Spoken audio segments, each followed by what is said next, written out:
Okay, good afternoon everyone. Thank you for joining us here again. We are live on the NHS Grampian Facebook page with Dr. Lynne Taylor. Dr. Taylor is the Clinical Director for Child and Adolescent Mental Health Services here with NHS Grampian. And today we're going to be looking particularly, just for the next 10 or 15 minutes, about the mental health challenges that the COVID-19 situation is posing for our children and our young people. Lynne, to ask probably the obvious question first, what are the particular challenges that the younger generation, our primary and secondary school children, will be dealing with right now? Yeah, so there's lots of changes, I suppose, for children and young people at the moment. They're obviously currently not going to school. They might find that both their parents are at home. And I think the circumstances for all children might be quite different depending on what their home environment's like, whether a parent's a key worker or a parent is now needing to work from home, or whether both parents are furloughed, for example. So what we're finding by being in touch with children and young people is that their circumstances can be quite different and their needs are quite different. And you think about the personalities of children too, and the differences that they might feel in terms of their own emotions, that will present different challenges for them personally as well in terms of how they react. I suppose the main message we want to get across to people at the moment, especially children and young people, but parents too, is that it's totally understandable to have unusual emotions at the moment because we're in an unusual situation. So emotions like feeling sad or scared or overwhelmed might become a bit more commonplace than they would when they were in their routines before. So those types of challenges are different depending on the environment people are in. I think there's a worry as well that lots of children and young people are going to go on and have significant mental health problems after this, and certainly parents might be worried about that too. But what's important to remember is if you're having unusual symptoms or feelings that are overwhelming at the moment, we do know when the unusual situation passes.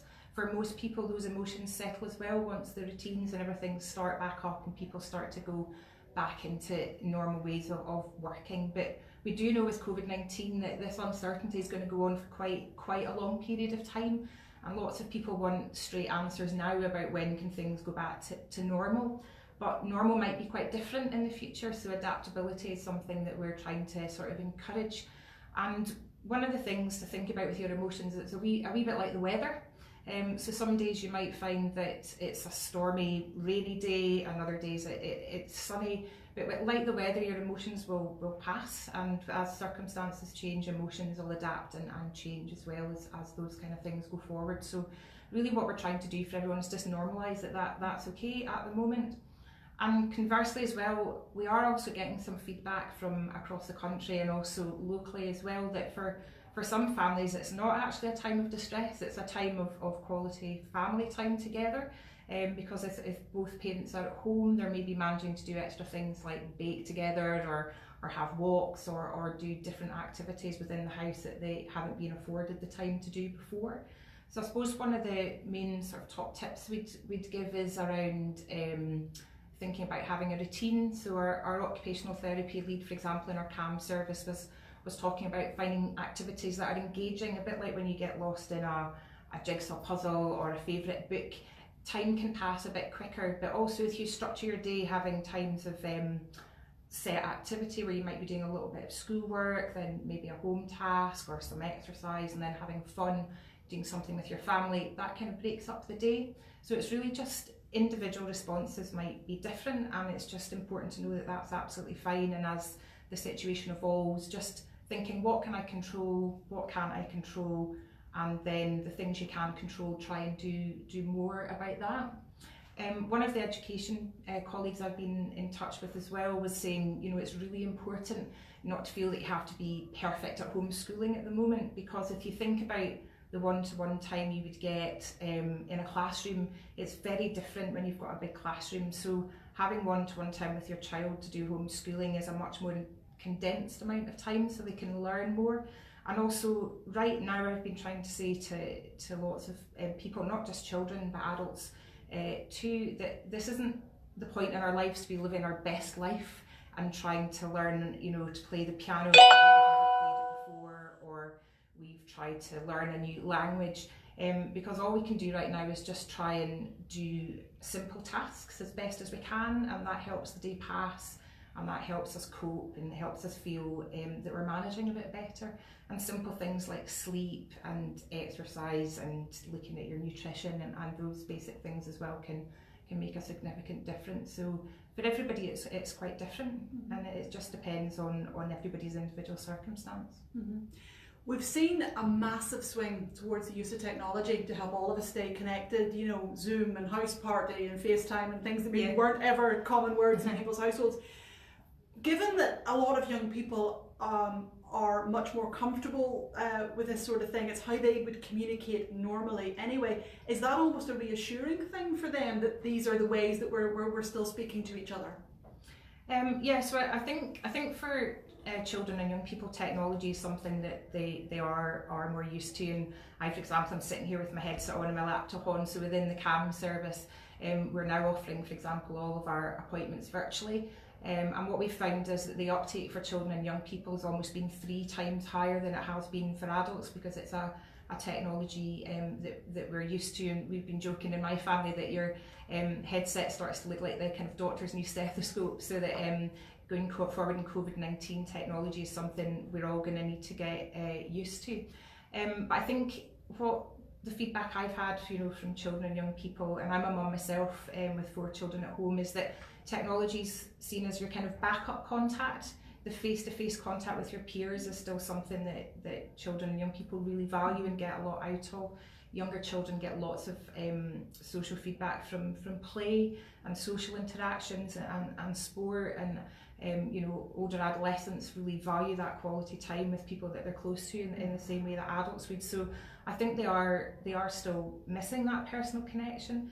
And also it might be harder for them to keep in touch with extended family who perhaps are older and might not be so used to technology. And we're finding for some children and young people, if parents are working at home as well, there's lots of competition for technology and the bandwidth and Wi-Fi and things like that. So although they are more used to it, they're still experiencing lots of challenges with using technology too, I think. So one of the other things is a lot of sports and activities too have become virtual or online, and some children and young people find it really hard to be on a screen doing a sport when they're not used to seeing themselves and getting feedback, seeing their own image on a camera. And for teaching and things, for some people that might be a challenge for them going forward. So one of the simple things to do is just maybe as well for people who are struggling is just for people to pick up the phone and make contact in old-fashioned ways as well as using technology. But we do know that a protective factor for our well-being and mental health is definitely to stay connected. So any ways we can find to stay connected with other people, whether we're an adult, a parent, a colleague or a child or young person, these are really important. But I do think they are more able to adapt the use of technology and keep in touch, but it just again depends very much on their own circumstances. Now you've touched on this a wee bit, but tell me a bit more about what the Child and Adolescent Mental Health Service is doing to keep providing care for the patients you have within the service at the minute, not the wider children and young people in North East, but your particular patients at the moment. Yeah, so I think one of the main messages from our CAM service locally is we really don't want our children and young people who are accessing our service to feel abandoned at the moment. And I know with COVID-19 people already feeling quite isolated. We've worked really hard and we're incredibly lucky within our CAM service that all of the staff have the IT that I have here, which is a laptop and a headset and camera. So we are able to offer all of our appointments now through something called Attend Anywhere near me. It's a digital platform. It's a bit like FaceTime, but it's encrypted and safe so that nobody else can sort of access your data or hear about what you're chatting about, so it remains completely confidential. The other benefit of that is we've been really adaptable with how we've been looking after our own staff. So they've been able to work from home and have the IT ready there, so there's been no drop in performance in terms of the amount of appointments that they're able to offer.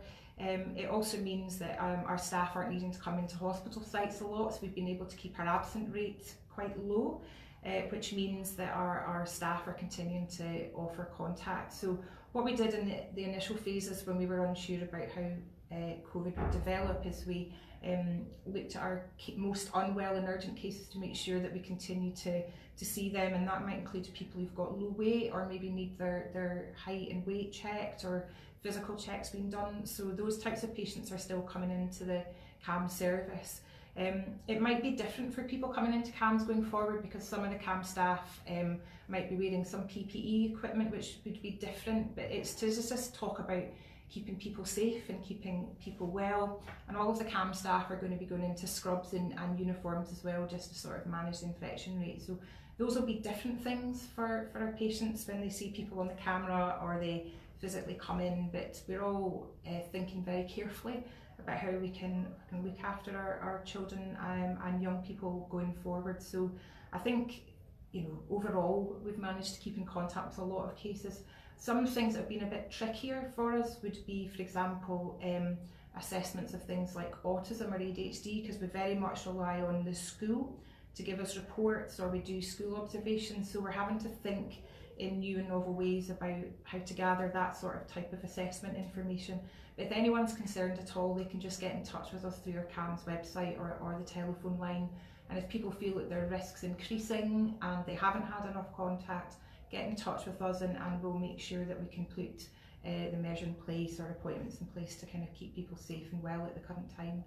Our referral rates have reduced. We're not really sure why that is, particularly at the moment, if people aren't going to their GPs, but the GPs are very much open as well, and if people do feel they need that help, they can get in touch with us.